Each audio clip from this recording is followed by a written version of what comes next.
प्रयोग कर कर देखिएगा। अभी तो नवरात्रि चल रही है, नवरात्रे में जब 5वां दिन नवरात्रे का रहे, चैत्री नवरात्रे का 5वां दिन रहे, और मान लो कि आपके घर में किसी बच्चे की, लड़के की या लड़की का या मंगल विवाह नहीं हो रहा हो, या शादी नहीं हो रही हो, या उस लड़के लड़की के लिए बहुत प्रयास कर लिया आपने और उसकी शादी हो ही नहीं रही, अथक प्रयास आपने कर लिया और उसका मंगल विवाह नहीं हो रहा, तो ये देवी भागवत में स्पष्ट कहा गया, देवी भागवत में वर्णन किया गया है, देवी भागवत में वर्णित किया गया। और देवी भागवत में कहा गया कि आम का जो पत्ते होते हैं, आम का जो पत्ता होता है, आम का जो पल्लव होता है, उस आम के पत्ते पर हल्दी और सिंदूर, इन दोनों से स्वस्तिक का निर्माण किया जाए। देवी भागवत का संवाद है, बहुत ध्यान देना महाराज। जिन कन्याओं का विवाह ना हो पंचमी के दिन, नवरात्रे की कोई सी भी पंचमी, मतलब जो पंचमी तिथि पड़ेगी, कोई भी नवरात्रा हो, चाहे वो 4 नवरात्रे में से, चाहे वो पौष का हो, अश्विन का हो, चैत्र का हो, आषाढ़ का हो, किसी भी नवरात्रे में आप कर सकते हैं। एक पान के पत्ते पर, एक ही पत्ते पर जो 2 स्वस्तिक बनेंगे, एक हल्दी का बनेगा, एक सिंदूर का बनेगा। बस अंतर इतना है, जो हल्दी का स्वस्तिक है उस पर कंकु के चावल, अर्थात रौली के चावल, रौली कुंकू के चावल रखना है, और जो सिंदूर का है उस पे हल्दी के चावल रखना। इतना रखकर जिस लड़का लड़की का विवाह नहीं होता उसकी हथेली पर रखकर उसका नाम और गोत्र बोलकर महाराज उसको ले जाकर नीम के पेड़ के नीचे उसको रख दिया जाता है। मात्र 3.5 या 4 महीने ऐसे रहते हैं जिसके अंदर उस लड़का लड़की का विवाह पक्का हो जाता है। जिसका विवाह नहीं होता केवल उसी के लिए। पंचमी कौन सी तिथि? पंचमी। ये वो नवरात्र है जिसमें प्रेम आनंद बढ़ता है, स्नेह बढ़ता है। ये वो साधारण नवरात्र नहीं है। अगर इस गुप्त नवरात्रे के अंतर्गत शिवलिंग है नहीं है तो किसी अपने घर के गमले में, बगीचे में 2 पार्थिव लिंग का निर्माण करें। 2 पार्थिव लिंग, उसमें एक शिव जी का स्मरण करें और एक में माता पार्वती जी का स्मरण। देवादिदेव महादेव के 2 स्वरूप, 2 लिंग प्रकट कर कर, एक पर 9 पुष्प लाल और एक पर श्वेत पुष्प 5 समर्पित करें। बाबा की आराधना करें, घी का दीप लगाएं, पूजन करें, और बाद में उन शिवलिंग को, उन पुष्पों को विसर्जन करें।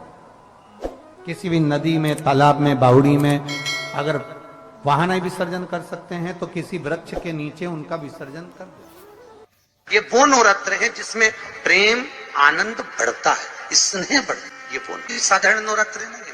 भाई भाई में अगर द्वेष हो रहा है, विवाद चल रहा है, अदालत में बात चल रही है, कोई समझौता नहीं हो रहा, एक दूसरे से बातचीत बंद है, करो नवरात्र। यही गुप्त नवरात्र धारण करो। 9 दिन कुछ भी आप बाबा को पुष्प समर्पित करो, फूल। लगता क्या है, कोई यहाँ लिखा तो आनंद रामायण में ये थोड़ी लिखा कि एक सोने की अंगूठी समर्पित करो। उन्होंने तो लिखा पुष्प। माता जानकी जी ने वाल्मीकि बाबा से पूछा, गुरुदेव एक बात पूछना चाहते हैं। बोलिए क्या है? बात ये पूछना चाहते हैं गुरुदेव, मेरे प्रभु को देखे हुए बहुत समय हो गया, मेरे बच्चे भी मेरे पति को, मेरे प्रभु को नहीं देख पाए। गुरुदेव अगर कोई पूजन ऐसी होती हो जिस पूजन से मेरा पति का मुझे दर्शन हो जाए या मेरा पति मुझे मिल जाए, एक बार उनका दीदार हो जाए, जो मुझे देखे नहीं है बहुत दिनों से, ना मैंने उनको देखा है, एक बार दीदार हो जाए, एक बार वापस मिलन हो जाए।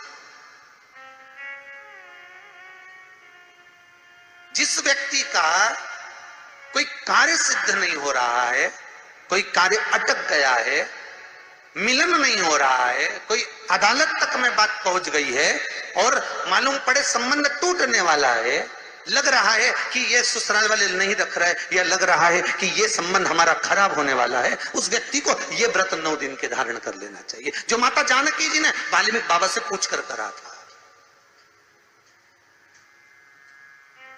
जो माता सीता जी ने वाल्मीकि बाबा से पूछ कर करा था।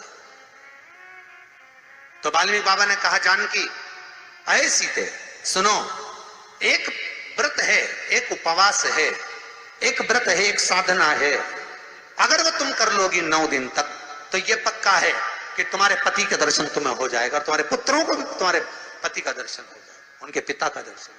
ठीक है, क्या उपाय? कहा शिव मंदिर में जाइए, पहले दिन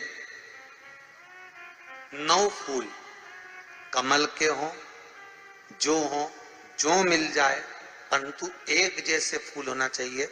ये नहीं कि आज तुमने गुलाब का चढ़ाया, कल कमल का चढ़ा दिया, परसों गेंदा का चढ़ा दिया, नरसों चमेली का चढ़ा दिया, फिर रात रानी का चढ़ा दिया, ऐसे फूल ना चढ़ाए। एक जैसे फूल 9 दिवस तक। सीते हे जानकी, हे पुत्री, शिव मंदिर में जाकर अपने पति का स्मरण कर कर, कार्य का स्मरण कर कर 9 फूल प्रथम दिन घी का दिया लगाकर आप भगवान शंकर को कामना कर कर समर्पित करती हो। दूसरे दिन वही फूल दुगने हो जाना चाहिए, 18। तीसरे दिन फिर 9 जोड़ लो, 27, फिर 9 जोड़ लो, फिर 9 जोड़ लो, जोड़ते जोड़ते 90 दिन 81। कितने हो गए? ऐसे पुष्प शंकर भगवान को समर्पित करना। 10वां दिन होगा, पुत्री शिव कृपा करेंगे और तुम्हें अपने पति का दर्शन जरूर होगा। कर सकती हो? सीता जी बोली, कर तो लूंगी, पर दिक्कत एक है। क्या? इतने में फूल चढ़ाऊं और फूल नहीं मिले तो? इतने में वहीं पर लव खड़ा हुआ था, पुत्र लव खड़ा हुआ था। उसने कहा, मां चिंता क्यों करती है, फूल मैं ला कर दूंगा, तो बस व्रत धारण कर। यही गुप्त नवरात्रि का व्रत, इसी आषाढ़ी नवरात्रि का व्रत मां जानकी ने करना प्रारंभ करा और पुष्प लाने के लिए जब जाता, पहले 9 फूल तो आश्रम में मिल गए, दूसरे 27 फूल, 18 फूल भी आश्रम में मिल गए। धीरे धीरे धीरे धीरे जब 5 दिन हो गए, पुष्प की संख्या कम पड़ने लगी, तो लव को मालूम पड़ा कि मेरी माता को पूजन करने में दिक्कत हो रही है, पुष्प नहीं मिल रहा है। चिंता मत कर मां, अब तो कहीं से भी ला कर दूंगा तो दूंगा। और गया लव, गया।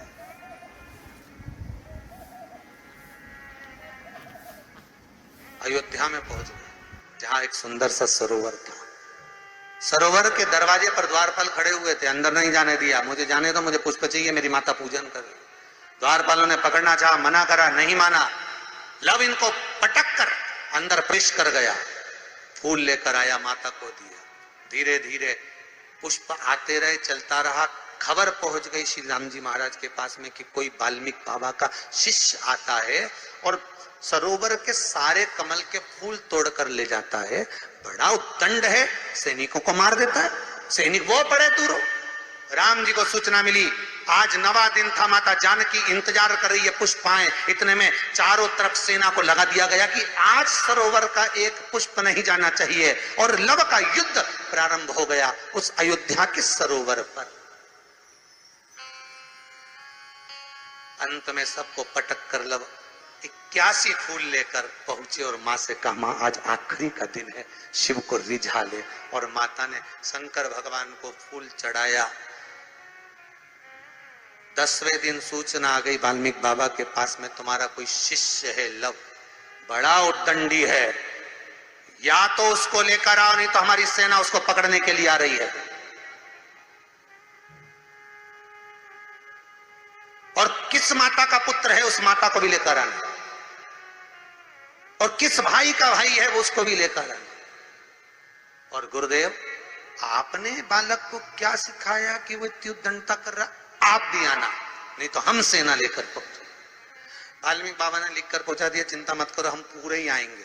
वाल्मीकि बाबा को तो मालूम था व्रत पूरा हो चुका है, तो दर्शन तो होना ही है, भले कैसे भी हो, भले लड़ाई से हो, विवाद से हो, पर खबर तो आ गई ना, समझौता की कड़ी तो जुड़ गई ना। भगवान वाल्मीकि बाबा समझ गए, सीता जी से कह दिया, तेरा व्रत पूर्ण हो गया बेटा, अब तू कल तैयारी कर चलने की। और लव को लेकर पहुंचे, सीता जी को देखा, पुत्रों का स्मरण करा, राम जी के नैनों से जल बह गया। वाल्मीकि बाबा सीता से कहते हैं, इसको कहते हैं साधना, इसको कहते हैं तप, इसको कहते हैं साधना। आप भी कर सकते हो।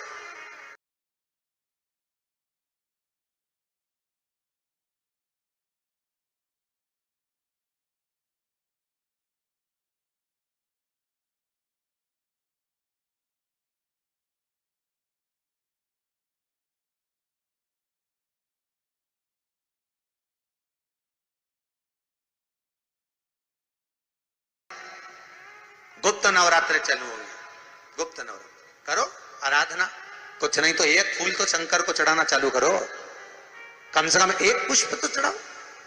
जिसको लगता है कि मेरे परिवार में कोई दूसरा व्यक्ति हस्तक्षेप कर रहा है, या मेरा पति किसी पर नारी के साथ में रह रहा है, या नारी किसी पर पुरुष के साथ में रह रही है, तो माखन थोड़ा सा प्रतिदिन मां जगत जननी के मंदिर में अवश्य समर्पित करें। 9 दिन तक समर्पित करोगे, कैसा भी दोष होगा, कैसे भी ग्रह होंगे, वो सब हट जाएंगे और जीव आपका हो। ये वो नवरात्र है जिसमें प्रेम आनंद बढ़ता है, स्नेह बढ़ता है। ये वो नवरात्र, ये कोई साधारण नवरात्र नहीं है। भाई भाई में अगर द्वेष हो रहा है, विवाद चल रहा है, अदालत में बात चल रही है, कोई समझौता नहीं हो रहा, एक दूसरे से बातचीत बंद है, करो नवरात्र। यही गुप्त नवरात्र धारण करो। 9 दिन कुछ भी, आप बाबा को पुष्प समर्पित करो, फूल। लगता क्या है, कोई यहाँ लिखा तो आनंद रामायण में ये थोड़ी लिखा कि एक एक सोने की अंगूठी समर्पित करो। उन्होंने तो लिखा पुष्प, केवल पुष्प, केवल पुष्प, इससे ज्यादा कुछ नहीं।